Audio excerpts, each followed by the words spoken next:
നന്നായിട്ടുണ്ടല്ലോ ഏട്ടത്തി. വേദയെ കൂട്ടൊക്കെ പറഞ്ഞു തന്നത് എന്ന് പറയുമ്പോഴത്തേക്കിനും നമ്മുടെ വിക്രം വേദേനെ ഒന്ന് നോക്കുന്നുണ്ടേ. ആര് കൂട്ട് പറഞ്ഞു തന്നാലും കൈപ്പൊടിയും ഏട്ടത്തിയുടേതാണല്ലോ എന്നൊക്കെ ഇങ്ങനെ വിക്രം പറയുകയാണേ.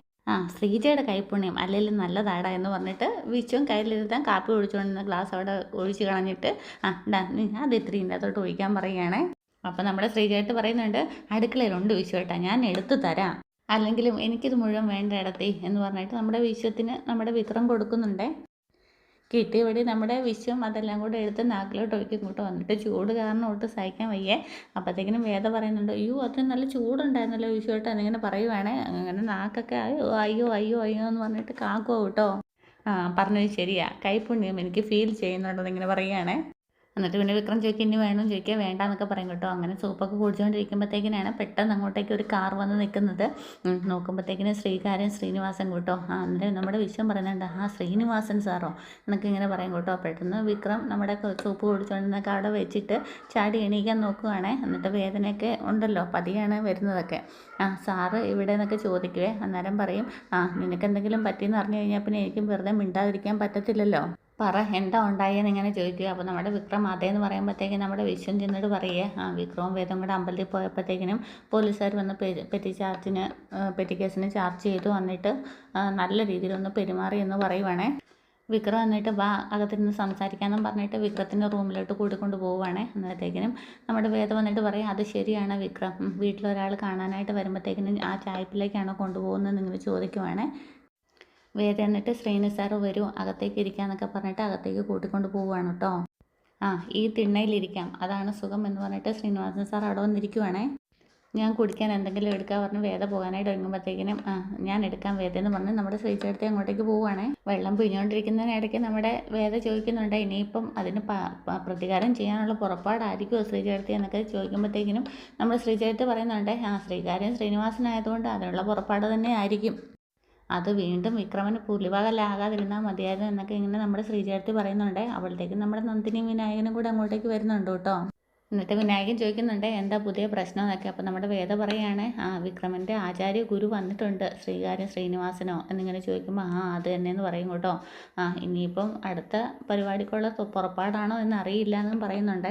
വിക്രം ഇതിനു മുന്നേ അടിയും കേസുമൊക്കെ ഉണ്ടായിട്ട് പോലീസ് സ്റ്റേഷനിൽ കിടന്നിട്ടുണ്ടല്ലോ, അപ്പോഴുള്ള സ്നേഹമൊന്നും അല്ലല്ലോ ഇപ്പോൾ ഈ കാണിക്കുന്നത് എന്നൊക്കെ ഇങ്ങനെ ചോദിക്കുവേ. അതിപ്പോൾ അയാൾക്ക് വേണ്ടിയിട്ട് കൊണ്ടാപ്പണി ചെയ്യുകയും അയാൾ തന്നെ ജാമ്യത്തിൽ ഇറക്കുമല്ലായിരുന്ന പരിപാടി. ഇതിപ്പോൾ വേറൊരാളാണല്ലോ ജാമ്യത്തിൽ ഇറക്കിയത്. എൻ്റെ പേര് പറഞ്ഞിട്ട് വിക്രം അറസ്റ്റിലായപ്പോഴൊക്കെ ഞാൻ തന്നെ ഇറക്കിക്കൊണ്ട് വന്നിട്ടുമുണ്ട് എന്നിങ്ങനെ വേദ അവിടെ നിന്ന് പറയുന്നുണ്ടേ. അത് സ്റ്റേഷനിൽ നിന്നായാലും കോടതിയിൽ നിന്നായാലും ആരുടെയും സഹായം നോക്കി ഞാൻ ചെന്നിട്ടില്ല എന്നിങ്ങനെ പറയുകയാണേ.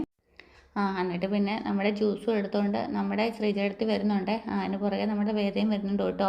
അപ്പോൾ ശ്രീകാര്യൻ ശ്രീനിവാസൻ ഇങ്ങനെ വിക്രത്തിനടുത്തോട്ട് പറയുകയാണ്, CI ആണെങ്കിൽ നിന്ന് നിപ്പി കാല് മാറിയല്ലേ എന്ന് പറയുമ്പോഴത്തേക്ക് നമ്മുടെ വിക്രം പറയുന്നുണ്ട്, ഒരേ വർഗ്ഗമല്ലേ സാർ, അവരെയൊന്നും നമുക്ക് വിശ്വസിക്കാൻ പറ്റത്തില്ലല്ലോ.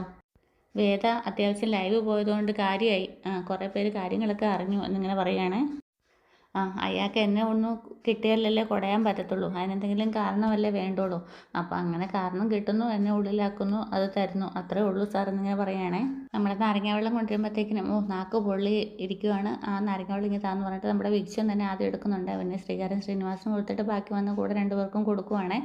അതിനിടയ്ക്ക് നമ്മുടെ വിശ്വം പറയുന്നുണ്ട്, ഇനി ഒരാൾ അകത്തിട്ട് തല്ലുന്നു, ഇന്നൊരാൾ പുറത്തിട്ട് തല്ലുന്നു, ഈ കളികളൊക്കെ എന്ന് തീരാനാടാ വിക്രം എന്നിങ്ങനെ വിശ്വം ചോദിക്കുവാണേ. രണ്ടിലൊരാൾ തീരുമ്പോഴായിരിക്കും എന്നിങ്ങനെ നമ്മുടെ വേദ ഇടയ്ക്ക് കയറി പറയുവാണേ.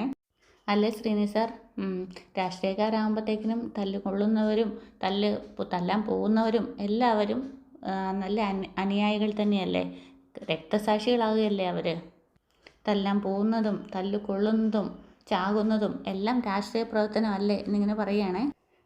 നീ ആരോടാണ് ഈ സംസാരിക്കുന്നതെന്ന് അറിയുമോ എന്നൊക്കെ ചോദിച്ചിട്ട് വിക്രം ചൂടാവുകയാണ്. അപ്പം നമ്മുടെ ശ്രീനിവാസൻ പറയുവാണ്, ആ കുട്ടി ഇങ്ങനെ സംസാരിക്കട്ടെ, ഒരു ഭാര്യയ്ക്കല്ലേ അതിൻ്റെ വേദന അറിയുള്ളൂ, അവർക്കല്ലേ അങ്ങനെയൊക്കെ സംസാരിക്കാനുള്ള അവകാശമുള്ളൂ എന്നൊക്കെ ഇങ്ങനെ പറയുന്നുണ്ട് കേട്ടോ. അതുകൂടാതെ തന്നെ വേദന ഉള്ളിൽ തട്ടുമ്പോഴല്ലേ മൂർച്ചയുള്ള വാക്കുകൾ വെളിയിലോട്ട് വരത്തുള്ളൂ എന്നും പറയുന്നുണ്ട്. നാരങ്ങ വെള്ളം കുടിച്ചുകൊണ്ടിരിക്കുന്ന നാരങ്ങ വെള്ളം അവിടെ മൊത്തം കുടിക്കാതെ വെച്ചിട്ട് നമ്മുടെ ശ്രീകാര്യൻ ശ്രീനിവാസൻ എണീച്ച് എന്നിട്ട് പറയുകയാണ്, നിങ്ങൾ അവിടുത്തെ വെച്ച് തന്നെ രമ്യതയിലാക്കാതെ നമ്മളോടായിട്ടൊന്ന് ചർച്ച ചെയ്യണമായിരുന്നു. രാഷ്ട്രീയ നേതാക്കളുമായിട്ട് സംസാരിക്കുമ്പോൾ നിങ്ങൾ പേഴ്സണലായിട്ട് സംസാരിക്കും തമ്മിലുള്ള വ്യത്യാസം വരുമായിരുന്നു എന്നൊക്കെ ഇങ്ങനെ പറയുകയാണേ. വിക്രം ആ പോലീസുകാരനുമായിട്ടുള്ള എലിയും പൂച്ചയും കളി ഇന്നത്തോടെ നമുക്ക് അവസാനിപ്പിക്കണം എന്ന് പറയുകയാണ്. പാർട്ടിയുടെ കൂടുതലായിട്ടുള്ള ഉത്തരവാദിത്തങ്ങളിലേക്ക് നീ വരുമ്പം ഇങ്ങനൊരു ശല്യം ഇവിടെ ഉള്ളത് നല്ലതല്ല എന്ന് പറയുകയാണേ. അപ്പോഴത്തേക്കിനും എല്ലാവരും പരസ്പരം മുഖത്തോട് മുഖം നോക്കുക കേട്ടോ.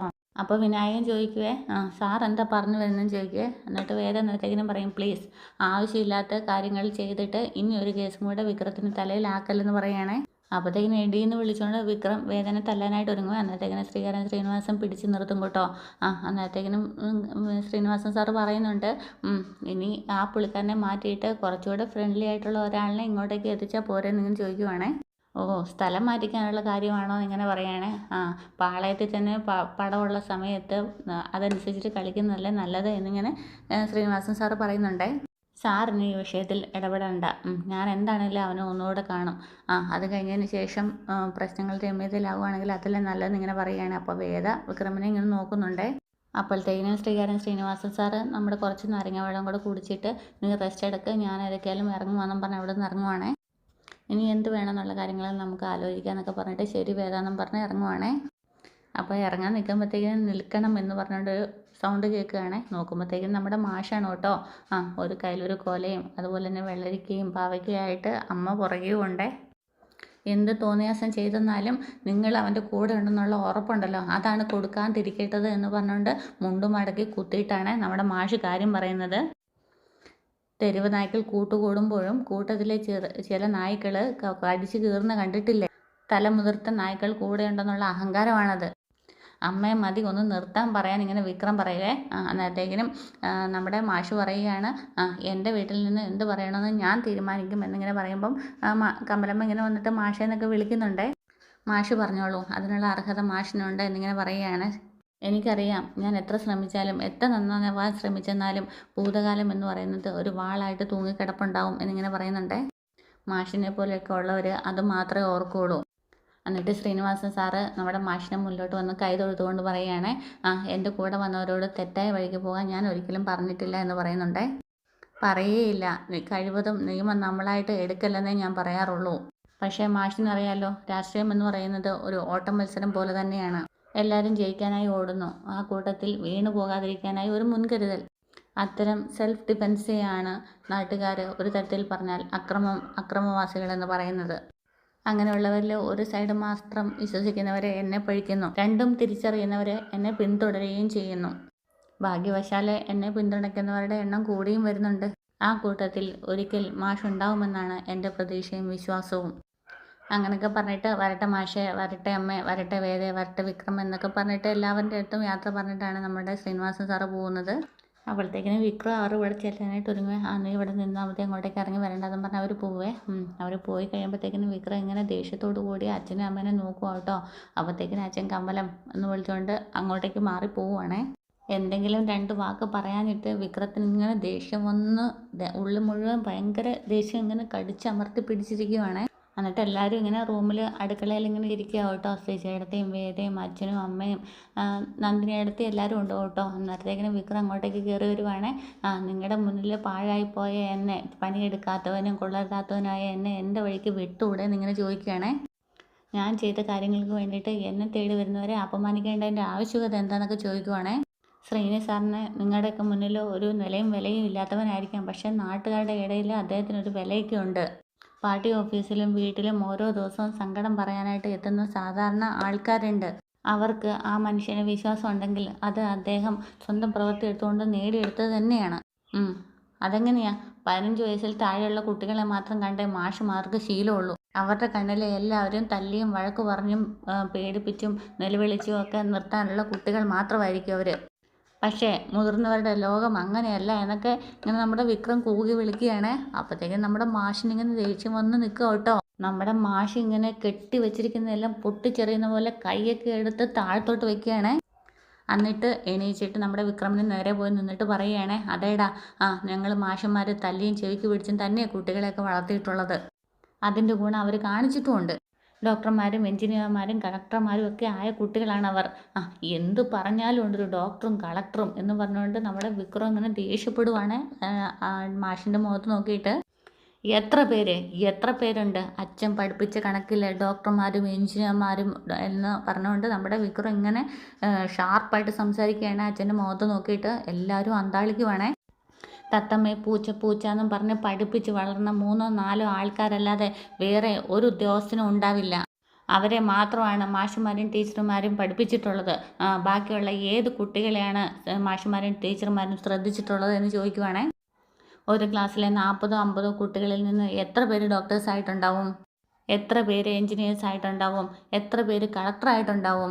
അച്ഛൻ പഠിപ്പിച്ച ഭൂരിപക്ഷം പേരും ആ റേഞ്ചിൽ താഴെയായിരുന്നു. വലിയ കെമിസ്ട്രിയിലെ പല ചോദ്യങ്ങൾക്കും ഉത്തരം കിട്ടാതെ ക്ലാസ്സിൻ്റെ വെളിയിൽ മുട്ടുകുത്തി നിൽക്കുന്ന ആ പാവപ്പെട്ട കുട്ടികൾ. നിങ്ങളുടെ മാഷുമാരുടെ ഭാഷയിൽ പറഞ്ഞെന്നാൽ ബാക്ക് ബെഞ്ചിൽ ഇരിക്കാൻ മാത്രം യോഗ്യതയുള്ള തല്ലിപ്പൊളി കുട്ടികൾ. മാഷുമാരും ടീച്ചർമാരും കൂടെ ചേർന്നിട്ട് അവരുടെ സ്വപ്നങ്ങളെ തകർത്തതാണ്. ഡോക്ടർമാരെയും എഞ്ചിനീയർമാരെയും ടീച്ചർമാരെയൊക്കെ വാനോളം പുകഴ്ത്തുന്ന ആ വാക്കുകൊണ്ട് തന്നെ ആ പാവങ്ങളെ പറ്റി കൂടിയും പറയുന്നതിന് വേണ്ടിയിട്ട് അച്ഛനൊന്ന് ഓർക്കണമെന്ന് പറയുകയാണേ. ജയിച്ചവർക്ക് 1000 അവകാശികളാണ്, തോറ്റവർ എന്നും ഒറ്റയ്ക്കും. അത് ഏറ്റവും കൂടുതൽ അറിയാവുന്ന ഒരാൾ ഞാൻ തന്നെയാണ് എന്നിങ്ങനെ പറയുമ്പോഴത്തേക്കിന് അമ്മ പറയുന്നുണ്ട്, മതിയെടാ നിർത്ത്.